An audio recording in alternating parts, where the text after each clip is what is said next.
दोस्तों, मैं इसमें मौजूद हूँ उत्तर प्रदेश के जनपद मऊ में घोसी ब्लॉक के अंतर्गत धरौली में जो एक विद्यालय है प्राइमरी, उसकी तस्वीर देखकर आप हैरान हो जाएंगे। और देखिए कि एक तस्वीरें मैं कैमरामैन से कहूँगा फोकस करके दिखा दिए, बाहर की तस्वीरें, और अंदर चलेंगे और बात करेंगे जिन्होंने इसको बनाया है। और गेट से दिखाइए, पूरी एक एक तस्वीर आप दिखाते रहिए। कैमरामैन से मैं कहूँगा कि एक एक तस्वीरें दिखाते रहिए, इधर का भी दिखा दीजिए, साइड का साथ, चारों तरफ का। अभी बाहर के लोग आप तस्वीर देख रहे हैं और अंदर देखिए, अंदर की तस्वीरें। कैमरामैन से मैं कहूँगा आप धीरे धीरे अंदर आप आइए और अंदर की तस्वीरें आप एक एक देखिए, जैसे फूल और एक एक चीज को सजाने में कितनी समय लगी होगी और इसको किसने सजाया है उससे भी मैं मिलवाऊंगा आप लोगों को। लेकिन पहले, सबसे पहले आप लोग तस्वीर देखिए यहाँ की, इसको सजाने में और इसको संवारने में जिन्होंने इतनी लंबी समय दिया, इनसे भी मेरी बात होगी। सबसे पहले मेरा नाम डॉक्टर रामविलास भारती है और मैं पूर्व माध्यमिक विद्यालय ये धरौली है, शिक्षा क्षेत्र घोसी, यहाँ का मैं प्रधानाध्यापक हूँ। तो आपकी कब नियुक्ति यहाँ हुई सर? ये हम जो है प्रमोशन करके हम इस विद्यालय पे आए थे, पूर्व माध्यमिक विद्यालय धरौली पे, और इसके पहले हम सरफूपुर है जो शिक्षा क्षेत्र घोसी में ही पड़ता है। उसके बाद जगह फिर स्थानांतरण हुआ और स्थानांतरण के बाद फिर यहाँ प्रमोशन करके हम यहाँ आए थे। पूर्वांचल में हम लोग बराबर घूमते रहते हैं और क्या बोला जाता है कि प्राइमरी पाठशालाओं की स्थिति, यथास्थिति देखते रहते हैं, लेकिन ऐसी स्थिति देखने को मिली नहीं कहीं मुझे। पूरे पूर्वांचल की मैं बात, पूर्वांचल की बात कर रहा हूँ। लेकिन आप इसको जिस तरह सजाया है, जिस तरह संवारा है और बच्चों से जिस तरह का आपका प्रेम है अपने बच्चों की तरह, इस चीज़ को मैं देखकर आज हैरान हो गया हूँ। इसके बारे में थोड़ा सा दर्शकों को बताइए। देखिए, पहली बात कि शिक्षक को यूं ही समाज का दर्पण नहीं कहा जाता है, और मुझे लगता है कि समाज का अगर दर्पण, अगर आपको दर्पण बनना है तो दिखना भी चाहिए। जैसा हम दिखें वैसा करें, जैसा करें हम वैसा करना चाहिए, दिखना चाहिए। तो इसके लिए मुझे लग रहा था कि जो सरकारी विद्यालय हैं, सरकारी विद्यालय ही हमारे देश की वो है, नींव है। अगर हम सरकारी विद्यालयों को, सरकारी अन्य तंत्रों को अगर हम ठीक कर दें तो मुझे लगता है कि इस देश की तस्वीर बदली जा सकती है। तो जो बच्चे या जो समाज, जो अभिभावक जो कन्वेंट स्कूलों में नहीं जा सकते, वो यहाँ आकर के एडमिशन ले सकें, क्योंकि जो सरकारी शिक्षक होते हैं वो सभी के सभी प्रशिक्षण प्राप्त होते हैं और योग्य होते हैं। तो मुझे लगता है कि इस योग्यता का उपयोग हर शिक्षक को करना चाहिए, और हमने एक कोशिश किया है कि सरकारी तंत्रों के रूप में इसको और बेहतर बनाया जा सके और ये साबित किया जा सके कि सरकारी तंत्रों को अगर मजबूत कर दिया जाए तो निश्चित रूप से शिक्षा में गुणात्मक सुधार करके एक बेहतर भारत का निर्माण, एक शैक्षिक भारत का निर्माण कर सकते हैं। तो घोसी में काफी कॉन्वेंट स्कूल हैं, जो जिस विद्यालय में आपकी नियुक्ति हुई इसके अगल बगल काफी कॉन्वेंट स्कूल में, तो इसके लिए तो बड़ी मशक्कत करने को बच्चे पहले आए होंगे। तो कितने बच्चे थे? ये हमारे लिए चैलेंज था जी। पहले हमारी 100 से कम की संख्या थी, लेकिन जब मैं यहाँ कार्यभार ग्रहण किया तो आज हमारे पास 20 बच्चे हैं, 170 बच्चे हैं। 3 ही क्लास होती है, 6, 7, 8 की। लेकिन इन चैलेंजेस के बीच भी हमने, उन चुनौतियों के बीच भी इसको एक्सेप्ट किया और वो बच्चे हमारे कन्वेंट से भी आकर के हमारे यहाँ एडमिशन ले रहे हैं। तो ये हमारे लिए भी बहुत अच्छा है और सरकारी तंत्र के लिए भी बहुत अच्छा है। और आज देख रहे हैं इस विद्यालय को, जो बच्चे घरों में जाकर के झोपड़ी में रह रहे हैं, वंचित समाज के लोग हैं, उनको हमने एक एटमॉस्फेयर दिया, एक भौतिक परिवेश दिया, एक शैक्षणिक परिवेश दिया, ताकि वो बच्चे यहाँ आकर के घरों से ज़्यादा उनको स्कूलों में लगे, जिससे कि हो सके 100% उपस्थिति यहाँ हम कर सकें और एक बेहतर गुणवत्तापूर्ण हम दे सकें, जिससे कि एक बेहतर नागरिक का निर्माण कर सकें और आने वाले समय में इनसे राष्ट्रीय और अंतर्राष्ट्रीय स्तर पे एक ऐसा धारा पैदा किया जाए, जो पाठ्यक्रम है उसके अनुरूप काम किया जाए, जो शासन सत्ता है जो उसके अनुरूप जो आदेश निर्देश हैं उसके अनुरूप अगर हम खड़ा हो सकते हैं, एक बेहतर स्कूल, एक विद्यालय, एक जिला, एक ब्लॉक और एक प्रदेश बना सकते हैं, मुझे लगता है कि हम लोग अपने शैक्षिक दायित्वों का निर्वहन करके ऐसा कर सकते हैं। स्कूल में जो सुविधाओं के बारे में थोड़ा सा चर्चा कर दीजिए। इसको तो बहुत बेहतर बना है, तो देख लिए सब, हमारे तस्वीर में कैमरामैन दिखा दिए, लेकिन क्या क्या और व्यवस्थाएं स्कूल में, इसको बता दीजिए थोड़ा सा। देखिए, विद्यालय में पहले तो ऐसा बनाने के लिए निश्चित रूप से हम लोगों को व्यक्तिगत जो है धन का व्यय करना पड़ा है, वेतन भी इसमें लगा है। तो मुझे लगा कि वो इसलिए भी लग पाया क्योंकि समाज ने नौकरी दिया है, समाज का हम हिस्सा हैं, तो समाज से हमने पे बैक टू सोसाइटी हम क्या कर रहे हैं। समाज से हमें तो नौकरी के रूप में मिला, लेकिन हमने समाज को वापस क्या दे पाते हैं, इसके लिए ने इस तरीके का काम कर पाए हैं। लेकिन तो आज आप देखेंगे ऐसी जो सोच है पूर्वांचल में, आप पहले व्यक्ति हैं ऐसी सोच के, अगर ऐसे हो जाते हैं लोग तो हर जिले का, हर एक ब्लॉक का, हर एक ग्राम सभा का कॉलेज सुधर जाता है। देखिए, पे बैक टू सोसाइटी तो सबको करना चाहिए, जहाँ जिस स्तर पे है वहीं करने की जरूरत। और ये मेरी सिर्फ व्यक्तिगत विचार नहीं, बल्कि हर टीचर्स को चाहिए, हर नौकरी पेशा वाले को ये ड्यूटी है कि वो ठीक से बात को समझे और पे बैक टू सोसाइटी समाज के लिए कर सके। जितनी क्षमता हो, मैं ये नहीं कहता मेरे जैसा करे, लेकिन जितनी भी क्षमता है अगर उतना कर पाता है तो वो कर सकता है। ये जो है विद्यार्थी शैक्षिक समृद्धि बैंक हमने बनाया है और आप देख रहे हैं कि ये पूरा स्ट्रक्चर बैंक का है। और इसके तहत बच्चे हमारे मैनेजर्स होते हैं, खजांची होते हैं, सहायक होते हैं, और जो बच्चे घर से या कहीं प्रोत्साहन से 1-2 रुपये, 4 रुपये, 5 रुपये पाते हैं, वो इस बैंक में जमा करते हैं। वो आरटी का ध्यान रखते हुए कि हम किस बात को किस प्रकार से ध्यान रखा जाए, उसको ध्यान में रखते हुए बच्चे ही उस पैसे को जमा करते हैं और जमा करने के बाद उन्हें वापस मिलना होता है। तो मैं अपने वेतन का हिस्सा उसमें 25% उनकी जमा की हुई राशि में मैं जोड़ देता हूं, जिससे कि बच्चा जब वापस ले तो वो उस बच्चे जो है पैसे का अपना कॉपी या अन्य चीज़ों में उसका उपयोग कर सकते हैं। इसका हमारा मुख्य उद्देश्य इस बैंक का ये था कि बच्चों में बैंकिंग की पूरी व्यवस्था लागू करना, ब्याज, मूलधन, ब्याज और इस तरीके के जितने भी लाभ, हानि, मितई बनना, वो सारे कंसेप्ट बच्चे को हम कक्षा 8 तक कर पाते हैं, जिससे कि बच्चा और भी सारे विड्रॉल फॉर्म वगैरह जो भरे जाते हैं वो सब बैंकिंग सिस्टम से होता है। तो मैंने इसका ध्यान रख करके एक नवाचार हमने किया, अनुभव प्रयोग किया है। ये हमारी लाइब्रेरी है और अभी लगातार इसमें प्रोग्रेस कर रहे हैं, प्रगति कर रहे हैं। और ये एक पब्लिक लाइब्रेरी है, जो बच्चा या जो लोग यहाँ से बाहर जाना चाहते हैं और उनके पास पैसा नहीं है और किसी कारणवश नहीं पढ़ पाते हैं, तो उनके लिए हमने पब्लिक लाइब्रेरी के रूप में महाबोधि पुस्तकालय वाचनालय बनाया है, जिसका उद्घाटन माननीय प्रकाश बिंदु साहब, जिलाधिकारी, तत्कालीन जिलाधिकारी साहब थे उस समय। ओपी त्रिपाठी जी हमारे BSc थे, SDM थे डॉक्टर सी एस सोनकर जी और हरिवंश प्रसाद जी और DIS शिवचंद्र राम जी, केसी भारती जी, सभी लोगों ने मिलकर के ये हमने लाइब्रेरी बनाया। और जो बच्चे बाहर इलाहाबाद, दिल्ली नहीं जा सकते, हमने वो सारी फैसिलिटीज़ यहाँ प्रोवाइड की हुई है कि वो बच्चा यहीं से इंजीनियरिंग, मेडिकल और सारी चीज़ों का तैयारी कर सकता है, ताकि उसका पलायन रुक सके और उसका आर्थिक अभाव कहीं भी उसके जीवन में बाधक न हो, जिससे कि वो अपनी पढ़ाई अपनी लगातार कर सके और यहाँ से तैयारी करते रहे, ताकि यहाँ से जब पास हो और कुछ बन जाए तो कम से कम वो भी पे बैक टू सोसाइटी समाज के लिए कर सके।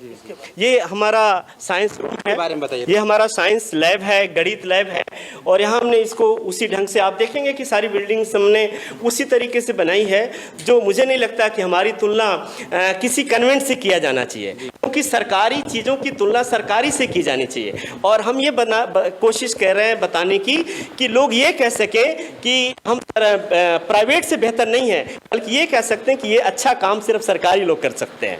तो सरकारी को प्रोत्साहन करने के लिए, सरकारी तंत्रों को प्रोत्साहित करने के लिए हमने ये लैब बनाया है। हम 8वीं तक इन बच्चों को कोशिश करते हैं कि जितना इनका कोर्स है उससे भी बेहतर हम दे सकें, और इन्हें मोटिवेशन क्लास के माध्यम से गणित और विज्ञान की जो प्रयोगशालाएं हैं, मैं इसको कोशिश करता हूं कि और बेहतर बना सके, और समय समय पर हम प्रयोग भी कराते रहते हैं। ये कौन सा रूम है? ये हमारा जो है मीना मंच है और खेल का है, और हमारा प्रोजेक्टर रूम भी है। और ये हमने एक्टिविटीज़ बेस हमने क्लासरूम बनाया है, जिसमें हम नीचे स्वयं बैठते हैं, बच्चों के साथ मिलकर बैठते हैं, और जो भी एक्टिविटीज़ होती है एकेडमिक, हम इस पे बैठ करके एक साथ करते हैं, और इसको एक मीटिंग हॉल के रूप में भी। और जो खासकर मीना मंच हमारे यहाँ काम करें, बाल समितियाँ हैं, वो सब मिल करके यहाँ बैठ करके काम करती हैं। आप देख रहे हैं खेलों का भी अपना सारी चीज़ें हमने प्रोवाइड करने की कोशिश की है, और ये उस रूप में एक्टिविटीज़ बेस्ड हमारा क्लास रूम है जी। सर आज यहाँ कार्यक्रम भी था क्या कोई? हाँ, आज हमने अभिभावक बैठक किया था, अध्यापक बैठक किया था PTM की, और शैक्षिक संगोष्ठी थी, और माननीय जिला विशेष अधिकारी हमारे जनपद के हैं संतोष कुमार उपाध्याय जी, और खंड शिक्षा अधिकारी गण सुनील कुमार जी, बलराम जी, संजीव सिंह जी और RP राम जी सहित सभी लोग यहाँ आए हैं, और गार्जियन सभी उपस्थित थे। ये हमारा कंप्यूटर लैब है, और ये हमारी ऑफिस भी है, और ये हमारा एक तरह से सभा कक्ष कह सकते हैं, खासकर कंप्यूटर लैब है और इसके माध्यम से हम बच्चों को कंप्यूटर के साथ साथ पूरी मिनी लाइब्रेरी और ये सारी चीज़ें हम दे रखे हैं, जिससे कि बच्चे इसको अभी देखेंगे कि अभी गार्जियंस लोग और जो आज बैठक थी आज सभी दिख रहे हैं, थोड़ा सा सारी चीज़ें आपके बीच हैं। तो ये हमारा कंप्यूटर लैब है और इसके माध्यम से हम बच्चों को पूरी दुनिया में, ग्लोबलाइजेशन आजकल पूरी दुनिया में चलता है, उसको हम जोड़ सकते हैं। इसको लेकर के हमने इस क्लास को रूम को बनाया। दूसरी बात कि जो भी हम क्लासरूम बनाए हैं, ऑफिस आप देख रहे होंगे, ये एक एग्जाम्पल के रूप में कितना बेहतर किया जा सकता है, क्योंकि ये अगर मैं कर सकता हूँ तो मुझे लगता है हर व्यक्ति कर सकता है। फ़र्क इतना है कि दृढ़ इच्छा होने की ज़रूरत है और समाज के प्रति उसका लगाव, उसकी सोच। जब तक व्यक्ति सोशल ढंग से नहीं सोचेगा तब तक लोगों की वेदना को नहीं समझ पाएगा, और जब तक लोगों की वेदना को नहीं समझ पाएगा तब तक वो लोगों के लिए काम नहीं कर पाएगा। आइए मैं जूनियर पाठशाला का एक कक्षा को मैं दिखा रहा हूँ किस दृश्य के से गुरुजी ने बनाया है। और ये इधर देख लीजिए सब जो 2 तस्वीरें, जो ये मंच है, किसको क्या बोले जाता है? ये मंच है और हम कोई भी प्रोग्राम और इस तरीके का जो भी एक्टिविटीज़ प्रेयर से लगाए सारा करते हैं तो हम मंच के माध्यम से करते हैं। जो कल्चरल प्रोग्राम होते हैं और जो कुछ भी होते हैं उन सारी चीज़ों को हम मंच के माध्यम से करते हैं। चलिए मैं अब अंदर की तस्वीर दिखाते हैं जहां बच्चे बैठकर पढ़ाई करते हैं। क्या सुविधाएं अंदर हैं? मार्ट साहब आ जाइए। आइए, ये हमारी बिल्डिंग है जो क्लासरूम है और इसके माध्यम से हम पढ़ाई करते हैं। हमारा क्लास एक एक रूम में क्लास 6 है। अभी तो चूँकि छुट्टी हो गई है और बच्चे सभी जा चुके हैं, आ चुकी कार्यक्रम भी था विद्यालय पे। ये हमारा क्लास 6 है और हमने क्लास 6 रूम है हमारा। ये आप देखेंगे कि सारी चीज़ें हमने वो किया हुआ है और समय समय पे हम प्रोजेक्टर उसके माध्यम से हम क्लास लेते रहते हैं, स्मार्ट क्लास को। क्या बेहतर क्लास बनाए हैं मार्ट साहब ने। आप लोग देखिए और सरकारी विद्यालयों के लिए मतलब इसको जो लोग देखे उसको शेयर, लाइक, कमेंट जरूर करें। बताएं कि सरकारी विद्यालय ऐसा होना चाहिए कि नहीं। जो मार्ट साहब ने दिए, हाँ, पूर्वांचल के, उत्तर प्रदेश के लोग, शिक्षक आकर यहाँ सीखें और ऐसे विद्यालय बनाने की कोशिश करें, जो कि कोशिश रामविलास भारती जी ने किया है।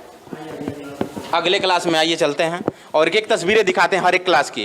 ये कौन सा क्लास है मार्ट साहब? ये क्लास 7th है। 7th की तस्वीरें दिखा दीजिए। कैमरामैन से मैं कहूँगा एक तस्वीरें 7th रूम है 7 उसको दिखा दीजिए। 7 ऊपर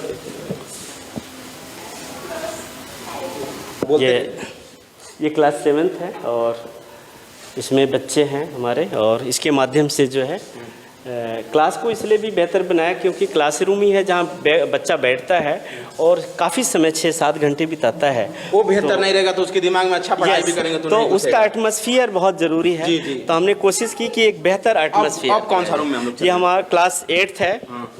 क्लास 8 की तस्वीरें आइए। ये हमारी 8 है। क्लास 7 से हम लोग निकल के 8 में आ गए और 8 की तस्वीरें देखिए क्या खूबसूरत बनाए मार्ट साहब। फूल सब सारा चीज़ सजाए हैं। देखिए वहाँ गलोर क्या मतलब एक तस्वीरें जो है बहुत अच्छी बच्चों स्वयं बनाते हैं और आप देख सकते हैं इसमें भी जो हमारी फ़ोटो फ्रेमिंग की अभी भी टेलम्स के हमारे डिस्प्ले करने हैं जो अभी भी बाकी है, जो हम इसको और भी करने जा रहे हैं। जो टेलम सारे इस पर डिस्प्ले होने जा रहे हैं। अभी इससे बेहतर करने की कोशिश। जी, अभी टेलम्स हमारा भी बाकी है। अभी तो ये तरह से है। ये हमारा सूचना पट है। जब भी कोई कार्यक्रम या इस तरीके के होते हैं एक एक फोटो दिखा दीजिए कैमरामैन से मैं कहूँगा। देखिए क्या यादगारें जो रामविलास भारती बच्चों के हैं। ये जब भी जिलाधिकारी लोग आए या जो भी हमारे अधिकारीगण आते हैं, हमने अभी एक अंतर्राष्ट्रीय भ्रमण भी कराया बच्चों को। मैं लुम्बिनी तक लेके गया था। बच्चों का शैक्षणिक भ्रमण के माध्यम से बच्चों को शिक्षा देते हैं और जो भी बच्चों की अचीवमेंट है, जैसे बच्चों ने मेडल्स प्राप्त किए हैं पढ़ाई में या जो खेल में, वो सारी चीज़ें हैं। और इसके बाद हम लोगों को जो मिला है वो भी इस पे आपने देखा कि डायरेक्टर सर के माध्यम से एक्सीलेंट टीचर्स का मिला था। अन्य से जिलाधिकारी महोदय के माध्यम से जो हम लोगों को पुरस्कार मिले हैं उसको हमने इस पे डिस्प्ले करने की कोशिश। ये हमारा यहाँ के लिए जो है एक ऑफिस है, इसके माध्यम से हमने वो है और यहाँ से हमारे ऑफिस का वो करते हैं। यहाँ से ये कौन सा ऑफिस है सर? ये इस क्लास के लिए भी है, चूँकि वहाँ से मीटिंग हॉल होता है, लेकिन यहाँ से हमें इस क्लास को कंट्रोल के लिए हम लोगों को यहाँ रहना पड़ता है और इस ऑफिस के माध्यम से सारी चीज़ों को हम लोग कर पाते हैं। और यहाँ से शैक्षणिक कार्यों का जो हम निर्वहन करते हैं यहाँ से बैठ के हम करते रहते हैं। तो ये हमारा एक छोटा ऑफिस है। इसके अलावा आवास के लिए हम लोग कोशिश करते हैं कि बहुत सी जगह देखा जाता है कि लोग मिसयूज़ करते हैं जगहों का। हमने भी इसको कोशिश किया है कि कोई भी चीज़ यहाँ निःशुल्क होने की नहीं है। ये हमारा गैलरी रूम है और यहाँ से हैंड वॉश है बच्चों के या किसी के भी, आप देखेंगे सारी चीज़ें तौलिया के साथ साबुन। देखिए अंदर की किसी 5 स्टार होटल से कम नहीं लग रहा है। जो तस्वीरें अंदर की देखिए, जो बाथरूम है और लैट्रिन, जो क्लास के लिए हमारा और क्लास के लिए बच्चों के लिए क्या की है। रामविलास भारती के लिए मैं कह रहा हूँ एक एक शब्द मेरा कम पड़ जाएगा। और उत्तर प्रदेश के जो शिक्षक हैं वो आकर यहाँ से सीख लें, जो घोसी धरौली जो है इनका विद्यालय, यहाँ सीख लें रामविलास भारती जी से। आकर एक बार आप लोग विजिट कर यहाँ घूमिए, उसके बाद आप लोग का दिल और दिमाग कहेगा कि मैं भी काम करूं। मास्टर साहब को सुने थे और बच्चियां भी आ गई। बच्चियों से सबसे पहले अपना तुम परिचय दो। मेरा नाम सबा परवीन है, मैं कक्षा 8 में पढ़ती हूँ। सबा परवीन, यहाँ मतलब कैसी शिक्षा दी जाती है? यहाँ बहुत अच्छी शिक्षा दी जाती है। कोई दिक्कत? जी नहीं, कोई दिक्कत नहीं है। क्या मतलब इंग्लिश में कुछ सुना? कॉन्स्टिट्यूशन का प्रेम्बल याद है, उसको सुनाइए आप।